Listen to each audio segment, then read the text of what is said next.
Hi, friends. Thank you for tuning in to the Concussion Coach podcast. I'm Bethany Lewis, the Concussion Coach. I'm a neurological occupational therapist and certified life coach, and I specialize in guiding people through their concussion recovery journey.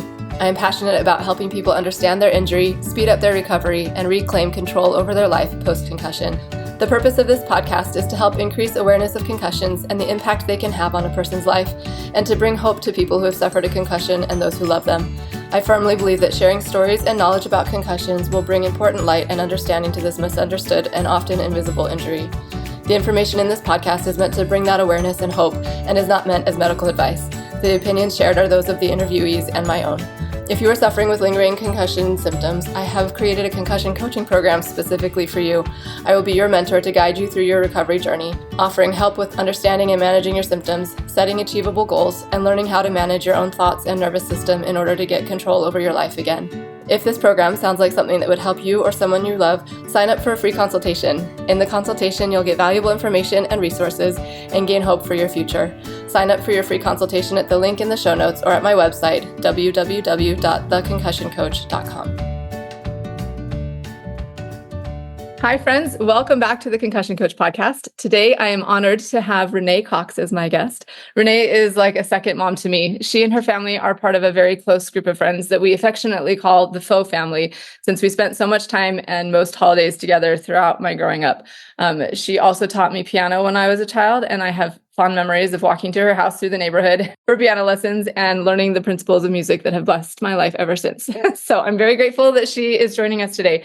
I will give you a little bit of background about her. ReNae Cox was born and raised in Springville, Utah, and attended Brigham Young University until she married Ryle Cox and moved across the country to Delaware, fulfilling her longtime goal to move away from Utah.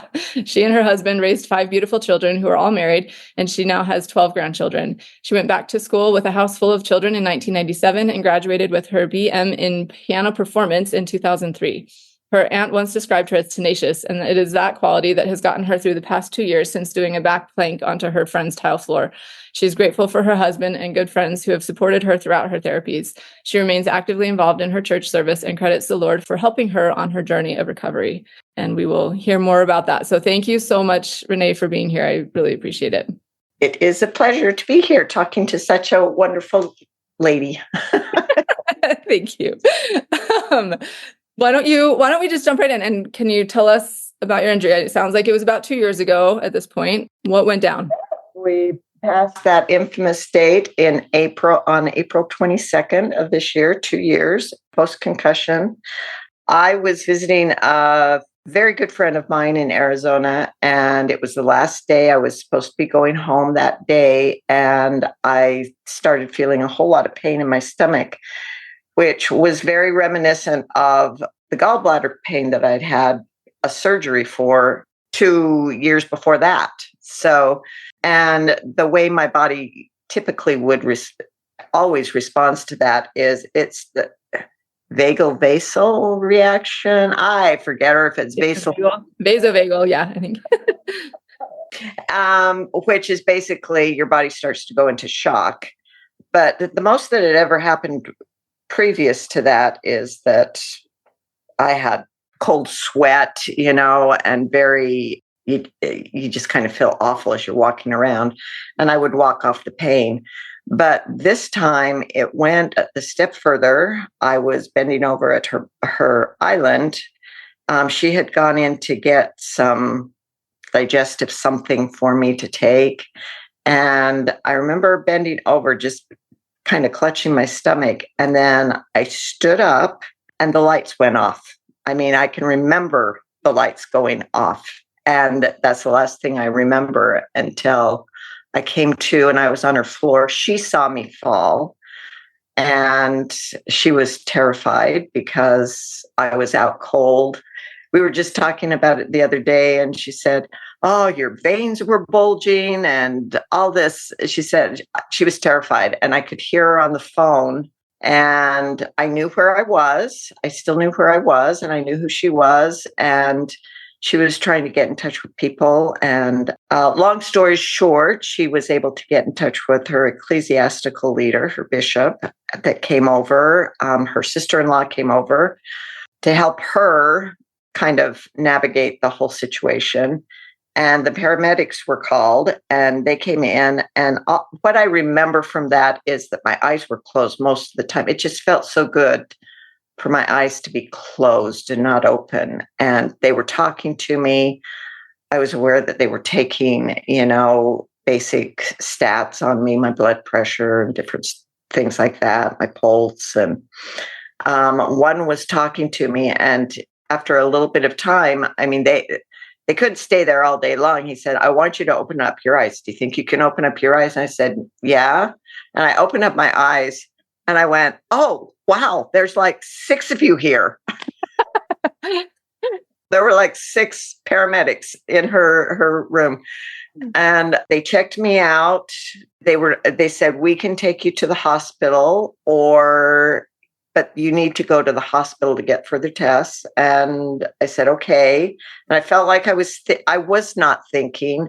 If you ever have a concussion, don't think that you're really thinking clearly because you're not, but you think you are. And all I could think of was if I go in an ambulance, that's going to cost a whole lot of money. And so I signed a waiver, and my dear friend Liza took me to the closest emergency room and went in, and the nurses were not pleased at all that I was not in an ambulance. They said, you hit your head, you never go to the emergency room by yourself. And Liza was with me. And they ran all kinds of tests. They ran tests on why I experienced. They were more concerned about the pain I was experiencing, I think, than the head, but they did run a CT scan. And I remember I was very cognizant of the fact that TBIs are very dangerous, right? Our book club had done a book. I have both a niece and a nephew who had children who have died of TBIs. The capital M TBIs as opposed to my small m TBI that I was diagnosed with. But I remember sitting in the hospital room waiting for the test, going through multiplication tables in my head, going, okay, I can still do multiplication. I can still add. I can still, and then my friend would say, how do you spell such and such? And I would spell it for her, go, oh, I can still spell. I think I'm good. And calling my husband in the middle of this, and my poor husband was 2,000 miles away and he couldn't do anything. His hands were tied with how much he could do. And anyways, we got through that. And then the next issue we needed to get through was getting me home. And unfortunately, later that night, I experienced another one of these attacks, which was so rare. And once again, I was experienced the cold, sweaty, everything going on. But we stayed close to couches that time in case anything happened. And she wanted to take me back to the hospital. And I said, no, call Ryle first. And anyways, didn't go back. That's a side story. But I needed to get back home at that point. We canceled, of course, my airline ticket for that day. And it was the next morning, I think, that I called you, and you got me information about flying after a concussion and all of that kind of stuff. And my husband was looking up flights, and I was trying to figure out, do I need to talk to my GI before I get on a plane again? Do I need to do this? Well, that didn't work out because they said they can't do a phone call with someone 2,000 miles away because insurance wouldn't cover it because I was in a different state. And so after work, so we spent Sunday trying to get all this information. Monday morning, I went through some of this stuff, and Ryle had been looking up flights, and I just called him. I was just so frustrated. I said, Ryle, just get me on the first flight home. Whenever that is. He goes, okay, that's tonight. He said, there aren't any aisle seats. I love aisle seats because I hate being in caught with strangers and having to get out if you need to get out. And I said, it's fine. I'll take whatever you can get me, a good seat, whatever you can get me. And he said, there's a window seat. I said, okay, I'll take it. And, I think that was the first time that I realized so much how much the Lord was looking out for me in that time period, because had I checked the texts and seen that he had found aisle seats the following day, I would have taken an aisle seat. But as it turned out, my flight home, I was able to lean my head against the side of the plane. I literally felt like I was in a little cocoon of silent space, right? And I realized that had I checked those texts and gotten the aisle seat, I would not have had the same experience getting home. But it was just a quiet. I had my noise canceling headphones on. It was quiet. I was watching shows that I had downloaded, just quiet shows that I had downloaded, and I was in such a peaceful place for those 5.5 hours. It was amazing to me as I got off the plane. And then, of course, I open up my text and there's a text from you, and I just started crying, which is, one of those symptoms of sudden emotional, strange outbursts. And all you said was, "I'm just checking in. How are you doing, ReNae?" And I just went, "Oh, I'm crying." In the middle of an airplane. And then I got out and Ryle was waiting for me. And I just sat there and I held on to him for so long. And anyway, I just felt like the hand of God was right there with me.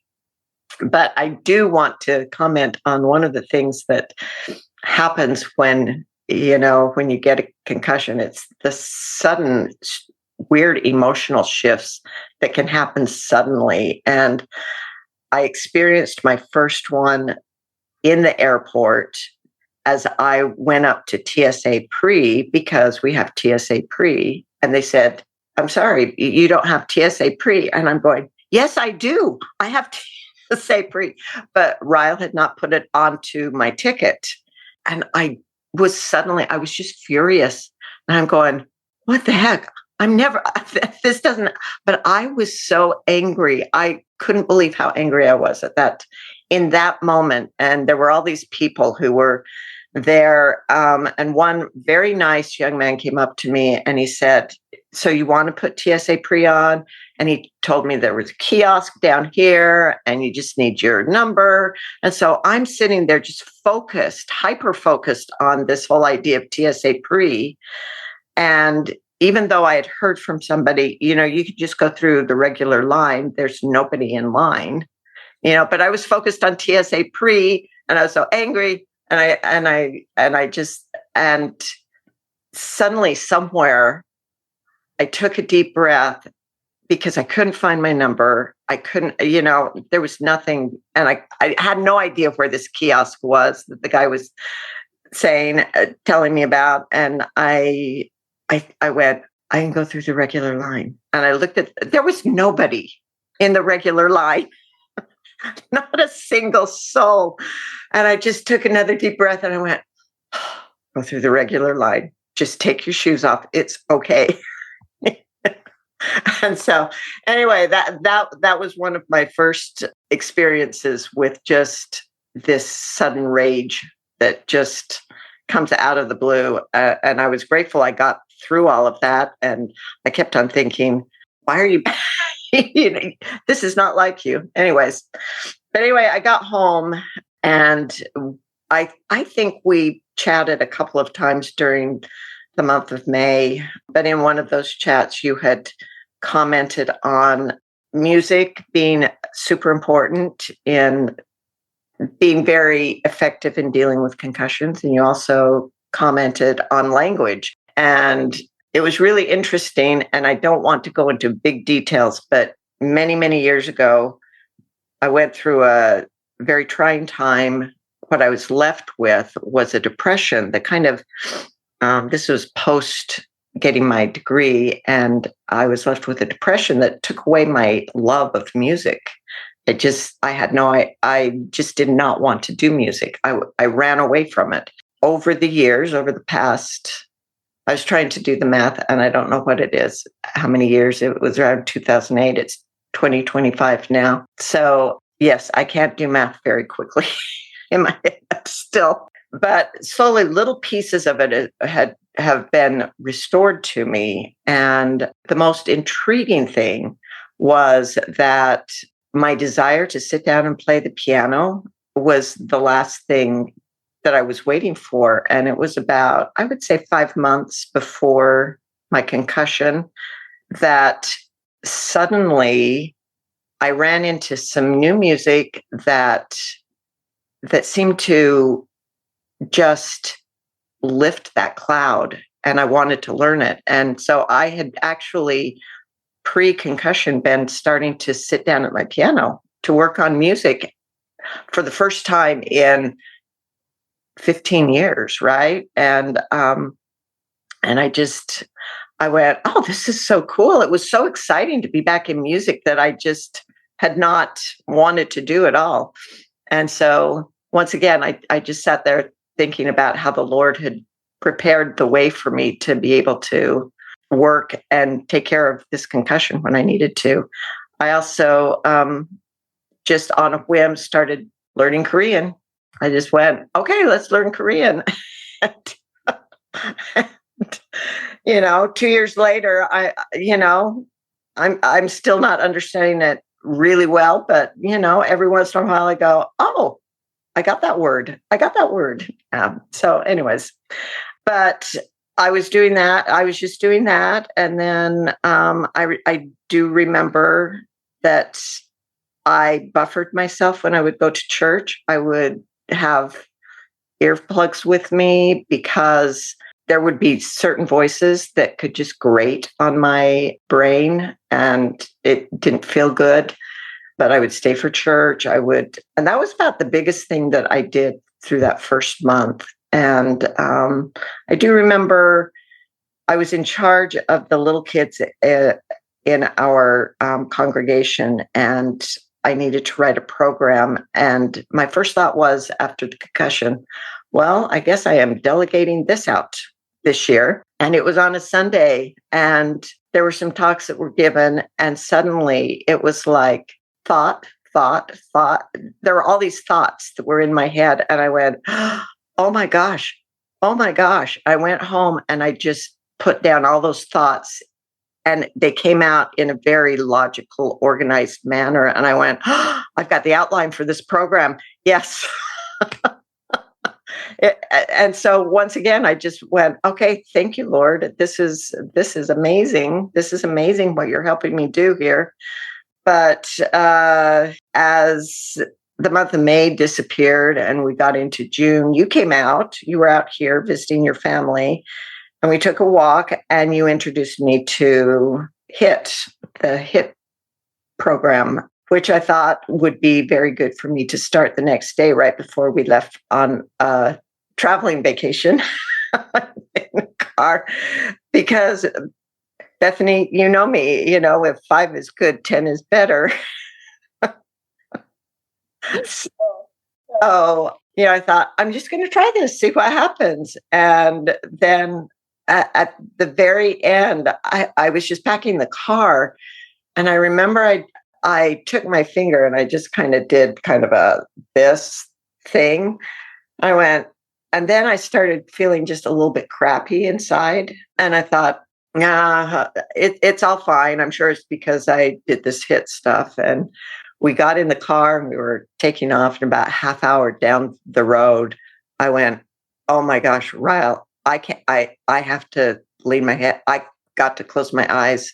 I've got to lean my head against, and I just closed my eyes and tried to sleep because I felt so woozy and sick and everything. And that's all I experienced. And then it passed, and I felt fine. So I'm going to pause you for a sec, if that's okay. And I just have a couple questions from what you've shared with us so far. And I appreciate I think just having the experience out there, I think people will be able to relate to it and be like, oh yes, I get that part of it. This resonates with me. So I'm just curious, did they ruled out other things. Did they diagnose you with a concussion straight away? Yes, they did tell me that it was TBI. Yeah. And did they give you any advice of what to do? Or was it just like, this is what you have, good luck? I don't think they told me anything. I don't think they told me anything. Okay. There's my memory issues too in there. Yeah. It's possible that they might have said something, but it's I just feel like that this is more evidence that it would be a good thing for people they did tell me to follow up with my physician. Okay. Yep. Okay. And I mean, that's probably efficiency wise, that's probably the best they can do. But I think it would be great if emergency rooms had some sort of like information that they could give people, like, hey, be aware of these things might be coming up for you, or just to, I don't know. It's there's holes in the system that would be good to have filled. So just throwing that out there, but good to know. And when you did talk to your physician, did they recommend anything in particular, or was there any kind of suggestion? Yes, they did. They recommended that I stay in a dark room, that I don't look at any screens, that I don't. It was, and I just sat there smiling at them, going, and Ryle and I walked out because I had Ryle with me. I never take him to doctor's appointments with me, but these ones I felt like he needed to be there. And we walked out, and Ryle said, I said, I didn't say anything. He said, no, she probably wouldn't have listened to you anyway.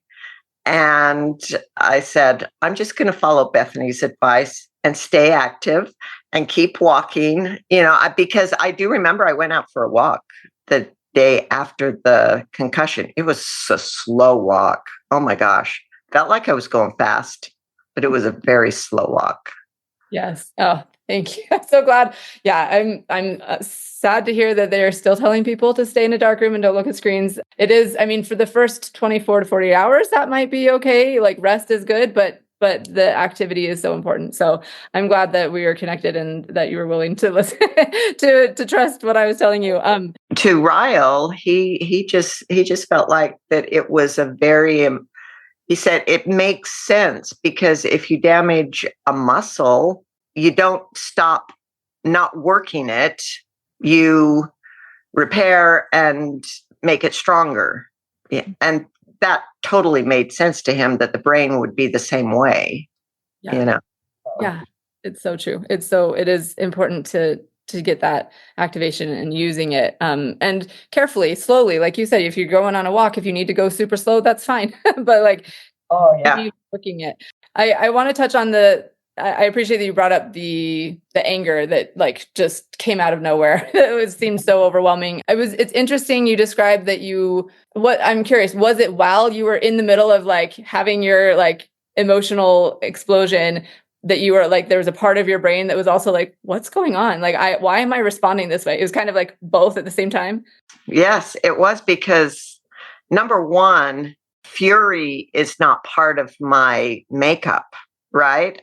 I've always been very in check, and that sounds really stupid. That I get mad, but this was like seething mad. Like, how dare you, Ryle, do this to me?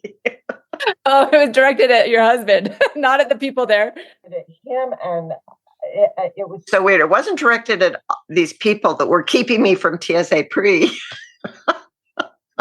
So funny. I just had to keep it. And at that point, I didn't even have the tool that I've picked up of identify what you're feeling and then let it go type of thing. But there was something very logical to me, that to talk myself down off of this cliff that I felt like I was on, because I knew that it wasn't being angry wasn't going to solve anything. I had to solve the problem so that I could just move forward. Right. Super, super interesting. Okay. Well, thank you for that. And it sounds like, if you wouldn't mind sharing just a summary of some of the symptoms that you were dealing with right away. It sounds like the emotional stuff. There was, you mentioned that you were surprised that, the noise sensitivity sounds like kind of overwhelm, like overstimulation. And you were surprised when the kind of thought download came to you of like what to do for the primary program. I'm guessing that means that organization and like clear thoughts were challenging. What other things were difficult right away? I was very aware, like even after the primary program was down on paper, there were things I was avoiding doing. I knew I had to get it into the computer. And that whole thought, I remember it being so overwhelming to me. And it's not like I haven't used computers before. It's not like it was a new thing to me to use a computer, but it felt so overwhelming, so overwhelming. I came home and I had started making curtains for my living room. And I remember coming home and they were all sitting on the dining room table, these long sheets of fabric, right? 10 feet long. And I remember I kept on thinking, just do a small thing every day. And I remember just laying one out with its lining on my dining room table, and I was done. I couldn't process anything more from there. And it just sat there on my dining room table. And it took me probably, I kept on thinking, it wasn't like I couldn't process, but I was processing so slowly. And I kept on thinking, how am I going to put these curtains together? And one day I would have, I could do it like that. Oh, how am I going to do this part? And then a week later, I'd have another thought. And so, but it still required me pulling out a sewing machine that I just went, I don't think I can do this. I can't do a sewing machine. I can't do this. And I mean, this is further down the line at this point. And I finally flew my daughter out to sew my curtains for me. But I knew exactly how to do it. I told her, this is how we're going to do it, because I'd figured it out finally. And she said, that all makes sense. And she could do it. But I remember we were putting grommets into the top. And I remember thinking, I turned on one video and it was just like gobbledygook in my brain as this woman was explaining how to measure and how to do everything else. And I told my daughter, I said, you get to figure that out. I can't do it. I can't make my brain right now think through I can't even make sense of what she's saying in my brain right now. And so she did. She figured out the grommets. She and my husband put the grommets in, did everything. I love it. Well, I think that that's such a good example of like just a real life example of how a brain injury can impact the things that you're used to doing, normal things that would not have been so challenging prior to this, right? So thank you for that example. And also for the example of like calling in help when you need it. I love that your daughter was willing and able to step in and help with that. Like, it was great. It was great for me. I mean, and we had fun, and her reward was getting to play with her longtime bestie that lives out here. So, oh, great. Win for everybody. That's awesome.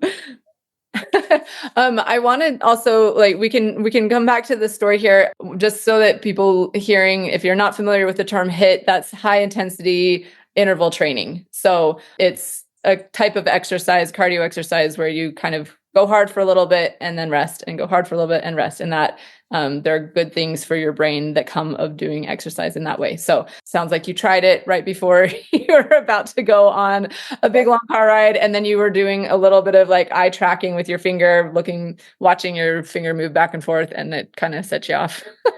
That was the first time that I actually felt wooziness set in with me, which I thought was kind of interesting. But anyways, yeah.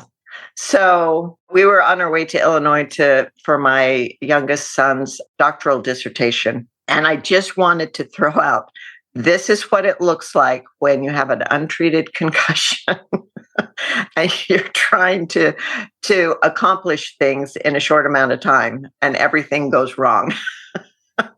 So we, the day of that, there were 5 of us, my husband and myself and my 3 daughters. All of my children were there without their spouses. It was so cool. That sounds like I don't love their spouses. That has nothing to do with it. We just hadn't been like that since everybody started getting married. So this was kind of a special time for me as a mom. And the day came and everything went wrong that morning. My husband went to get the car that was parked a mile away because it was street parking in Illinois. He came back. He didn't have the keys to get in, and the door was locked. And we went to let him in, but it was a stupid lock on the door. And I can't even explain it to you. We couldn't unlock it from the inside. And it was just jammed. We couldn't do anything about it. He didn't have the keys. And I went into my mom mode of take care of all of these things. You got to figure out a way to keep Ryle calm because he's stressing out because we got to be ready by a certain time. I've got 3 girls inside trying to get ready. I'm trying to get ready and I'm trying to solve the situation. This is just my normal reaction to our family dynamics. And I remembered that there's a back door in these Chicago apartments. And I went, does this one have one? And I went, and there was a back door, and I opened, and it still worked. And there was a way to get down to the bottom, but you would have had to have a key to get in from the outside to get in that door. But I had the keys. And so anyway, solve the problem, right? But that's already probably flaring up all my symptoms anyways.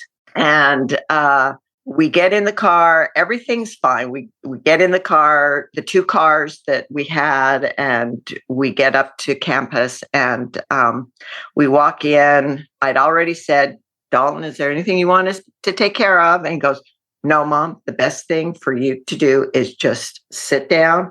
There's nothing you can do anyways. I said, okay. So I thought, I will take some pictures. And I reached into my purse to take my phone out. I have no phone. And I'm instantly furious again. So I'm so mad. And I said, and Ryle comes up. He goes, what's the matter? I said, I don't have my phone. And he said, well, you can use mine. I don't want to use your phone. I want my phone. So illogical. And everybody, my daughters are by me and they're just, it's okay, Mom. It's okay, Mom. And finally, I get myself off that precipice again. And I take his phone and I take pictures. I still don't have the pictures that I took off of his phone. That's why I didn't want his phone, because I knew I'd never get the pictures that I took. I'd forget about them. And I have forgotten about them mostly. But anyways, I took the pictures. I sat down, get ready for this presentation. And I'll tell you, my son is in his area of focus in life is so above where I can think of, even if my brain was functioning correctly. And he had a presentation in 3 parts, and he tried to keep it really simple.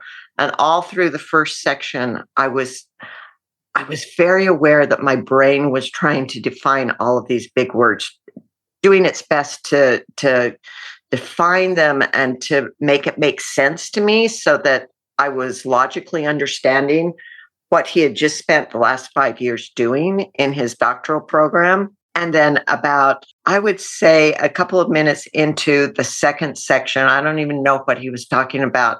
I just put my head down and I was sobbing in my lap because it was so hard being there. And sorry. And my daughter was sitting by me, and she was patting my back. She's going, "It's okay, Mom. It's okay." She could hear me crying. Ryle could hear me crying. I felt like everybody could hear me crying, and I felt so bad because my son was up there, and I thought his mom's got her head in her lap, not even looking at him because I couldn't. And then some things were said afterwards. And I remember thinking, oh my gosh, I think this was a turning point for me in realizing I had work to do, that I had to work on this, because one daughter was saying, oh, you just can't process things anymore, Mom. It's okay. It's okay. You're just not processing everything right. The other daughter, who is big into sensory stimulation, you've been overstimulated, Mom. You're just overstimulated. And I remember feeling so labeled at that moment, in things that, yeah, that they were absolutely true. And yet I realized I don't want people looking at me and going, oh, this poor child that can't handle any stimulation in her life, or she can't process anything in her life. And I just remember, and it went from that being bad to just being worse because we didn't bring water with us. It was a hot day. My son had to go in with the professors after the public defense, and then he went in with the professors, and they kept him his fiance was telling us, oh, that's just about a half hour. So we're thinking a half hour. No, an hour passes. And we're just outside in this hot weather. I didn't have my AirPods with me to put in my ears. I didn't have any music there was nothing I could do. And I just kept on falling apart that day. So that is an example of what happens when you just get into a situation that you just don't have the tools to deal with the situation. The next day, when we went on a tour of the Chicago River architectural stuff, I had a water bottle, I had my phone, and I had my AirPods. And boy, I was using them almost all day long. And I was fine. I was fine. I got through it. So you got to have tools with you to deal. Yeah, I appreciate that experience as well. It sounds heartbreaking and so painful and such a good learning experience. Like, you learned so much from that. And I think people will be able to relate to hearing that. And before you know all of the things that you need when you're dealing with something like this, and to strategize ahead of time and think of, okay, these are the things that might come up, and this is the tools that I can use to help navigate that. Like, if you don't know that stuff, it's just like you're thrown in and all of a sudden you're drowning. And so it makes sense that this happened. And like, it's so funny and sweet and sad at the same time that your daughters, like, they knew what was going on and they said it, but it was like not helpful in that moment, even though they were right. Right? Like, it's just, I knew they were totally right, and I knew their hearts were in the right place. They were just trying to connect with me, and I totally got that. And yet at the same time, I just went, yeah, I don't think I want to be labeled like this. Labeled like this. That part was not helpful, but it was all true. Everything they said was true. Yeah. Well, and I think that it's awesome that you made sure the next day you had those things and that you were able to handle it. So I think that would be I would love to hear what other tools or things that you found that are helpful when you're going and about to do activities or things. Sounds like AirPods, phone, water bottle. Phones. I have found so much that certain music is very soothing for my brain. And I think everybody would have to find their own music for that. When we have traveled, that first traveling experience with Ryle was a real learning experience, I think, for him as well as for me, because we were in a car. And then a year later, this last summer, we did another road trip.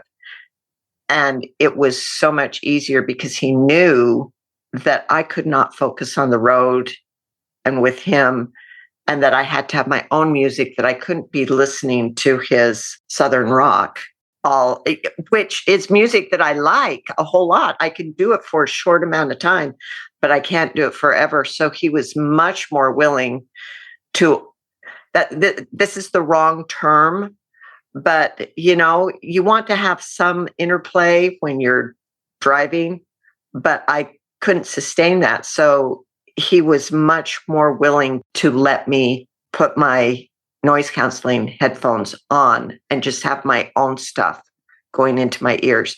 Then I could watch the road with him. Then I could do some other things with him. So music I have found has been a very good way to stay calm. I did a whole lot of breathing, even while I was driving, because I would spell him we found out that 4 hours was too long for me to drive in a row. So after that first day of driving, I would spell him for 2 hours, and that's all he would need. And I could do 2 hours. But I was going to say something. I've lost this is another sign of my concussion. I lose my train of thoughts very easily. I'm sure it will come back as I talk. But so music, breathing, that's what I was going to say. I've learned through your podcasts different breathing techniques that pull my autonomic nervous system, my ANS, down. And so a lot of the time while I was driving, I would use those breathing techniques just to keep everything more in a rest and digest area instead of really flaking out up higher. Because there's a lot of stimulation going on. Driving, it can be very difficult because you're taking in everything all at once, you're making decisions. And so that can be very difficult. So those two things, breathing, music. Sometimes I would just have to veg out and watch an episode of a show, on my iPad. Those are the biggest things. When I'm at home, being able to actually play the piano is very de-stressing, de-stimulating, all of those things. And the Brain Waves app that you introduced me to also was so very helpful. And I used that in probably the initial 6 months of my work on recovery. Anytime, especially going to Costco, I would throw my AirPods in and have one of those brainwaves things just going in my ears. And it would be up to full volume because there is so much noise in Costco. And I would just walk around with my AirPods in and with this beach surf and a brainwave and it kept me from going bonkers. It also kept me in my own little world. It cuts you off from really seeing everything that's around, all of the people, all of the hustle and bustle of everything. It just kind of keeps you cocooned in a way and away from all of those extrasensory things. So that was very helpful to me too. That's awesome. Thank you. And we'll link that in the show notes. I love that. I think that would be great. Like what lessons you've learned, what you've discovered through this process will be perfect. Yeah, that's great. If you wouldn't mind, I'd love hearing what lessons you've learned through this experience, what you've discovered about yourself, about brain injury, just kind of summary of what has come from all of this for you. There were so many things that I have learned about brain injuries. I started to look at my brain injury like an onion, that you deal with the most presenting thing for you. I soon discovered it was my eyes that were off that was causing a lot. First, it was fatigue. And so doing the HIP protocol really helped with the fatigue. Probably I felt a difference in a month in how much energy I had and how I could function. And then it became very apparent that my eyes were off. I couldn't walk in a straight line. My husband had to keep pulling me out from the middle of the road when we would go on a walk. When we would toss a ball back and forth while we were walking, which he hated doing. He hated doing it so bad. But it was so good for me. Those walks would take us so much. I would get tired out so fast as we would be doing them. So anyways, I went in for vision therapy, which, sad to say, it cost a fortune, but my husband was willing to pay it, and it did the trick for my eyes. And I now can see. I can do stupid eye tricks like you would not believe.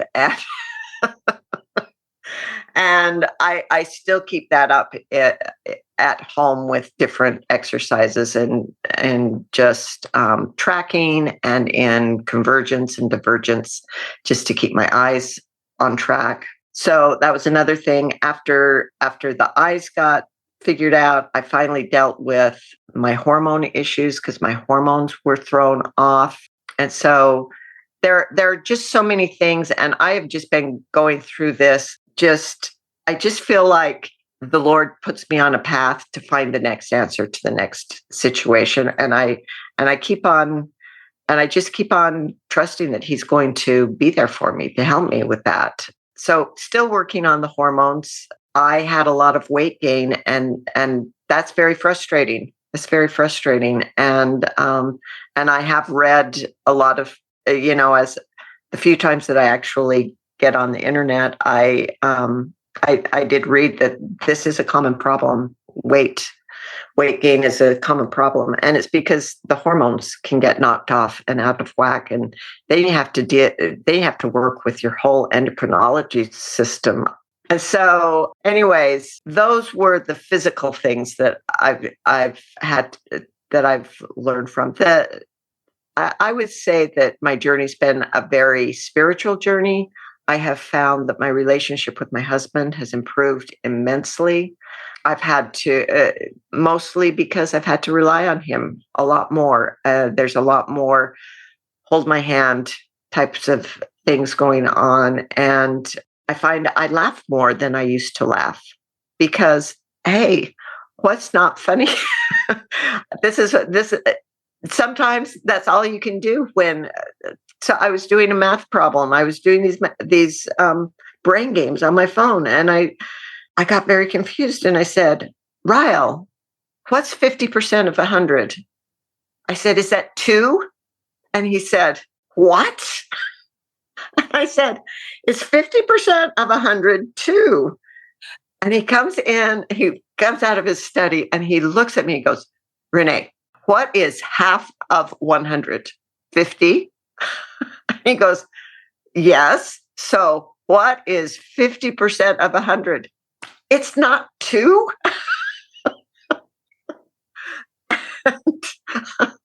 I was so hung up on that. And I'm going, oh. I finally got it. It still feels so wrong for me to go 50% of 100 is 50. No, I've already used 50. You can't use 50 again. It's cracking me up. What can you do? You just laugh because it just. And quite often he's going, I don't want to do your math for you, ReNae. Stop making me do your math for you.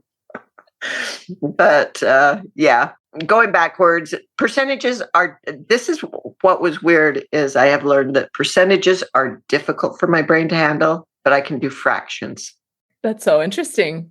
It is. It's very interesting to me. I find all of this just very fascinating when I go, I can't do that. Why can't, but I can do this. Why, so. I have to say, you've said a couple things that I want to just highlight because they're so good. When you look at, I love that perspective.